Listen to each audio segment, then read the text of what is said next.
Hello, എന്തായി എല്ലാവരെയും നോമ്പൊക്കെ എവിടെ വരെയായി? ഫസ്റ്റത്തെ നോമ്പൊക്കെ എങ്ങനെയുണ്ട്? ക്ഷീണുണ്ടാ? പിന്നെ ഞാൻ കുറേ ദിവസം കൊണ്ട് പ്ലാൻ ചെയ്യുന്നാടോ, റമദാൻ സീരീസ് എടുക്കണം, കുറേ വീഡിയോസ് എടുക്കണം, റമദാന് മുമ്പ് കുറേ വീഡിയോസ് എടുത്ത് പോസ്റ്റ് ചെയ്യണം, സീരീസ് പോലെ തുടങ്ങണം. പ്ലാനിങ് ഒക്കെ ഡെയിലി നടക്കുന്നുണ്ട്, പക്ഷേ വീഡിയോ എടുക്കൽ മാത്രം നടക്കുന്നില്ല. എന്താ, ചില സാങ്കേതിക കാരണങ്ങൾ കൊണ്ട് എനിക്ക് വീഡിയോ എടുക്കാൻ പറ്റുന്നില്ല. അപ്പം നിങ്ങൾ വിചാരിക്കും എന്താണ് ആ സാങ്കേതിക കാരണം? അതെ, എൻ്റെ മടി എനിക്കൊരു കാരണമാണല്ലോ. ഇന്ന് വിചാരിക്കും ഇന്നിടാൻ വീഡിയോ ഉണ്ട്, സോ നാളെ എടുക്കാം. നാളെ വിചാരിക്കും നാളെ എടുക്കാം, ഇന്നെടുക്കണ്ട, നാളെ എടുക്കാം. അങ്ങനെ നാളെ നീളെ തുടങ്ങി റമദാൻ സീരീസ്. റമദാൻ മാസം റമദാൻ 1 അന്നായി എൻ്റെ സീരീസ് സ്റ്റാർട്ട് ചെയ്യൽ.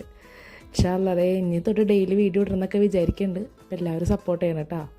അങ്ങനെ ഞാൻ എന്തെല്ലാമൊക്കെ ഉണ്ടാക്കണമെന്ന് പ്ലാൻ ചെയ്ത് എൻ്റെ മടി കാരണം ഞാൻ നമ്മളെ ഉള്ളിവട നമ്മളെ മറക്കാൻ പാടില്ലല്ലോ. അപ്പം ഞാനിന്ന് നല്ല കിഡിലിനൊരു ഉള്ളിവട റെസിപ്പി ആയിട്ടാണ് വന്നേക്കണത്. എല്ലാവരും ട്രൈ ചെയ്ത് നോക്കിയിട്ട് ഫീഡ്ബാക്ക്സ് അറിയിട്ടാ. അപ്പം ഇൻഷാ അല്ലാഹ് നമ്മളിനി ഓരോ ദിവസം റമദാൻ്റെ ഓരോ റെസിപ്പി ആയിട്ട് വരും. അപ്പോൾ എല്ലാവരും അതൊക്കെ ട്രൈ ചെയ്തിട്ട് ഫീഡ്ബാക്ക്സ് എന്താണെന്നൊക്കെ കമൻസിലൂടെ പറയണം. നല്ല സോഫ്റ്റ് ഉണ്ണിവടയാണത്. ഉള്ളിവട ഉള്ളിവട. അപ്പോൾ എല്ലാവരും ഒന്ന് ട്രൈ ചെയ്ത് നോക്കിയിട്ട് ഫീഡ്ബാക്സ് ഒക്കെ അറിയിക്കട്ടാ. അപ്പം ശരി, എന്നാൽ അപ്പോൾ ഓക്കെ, ബായ്.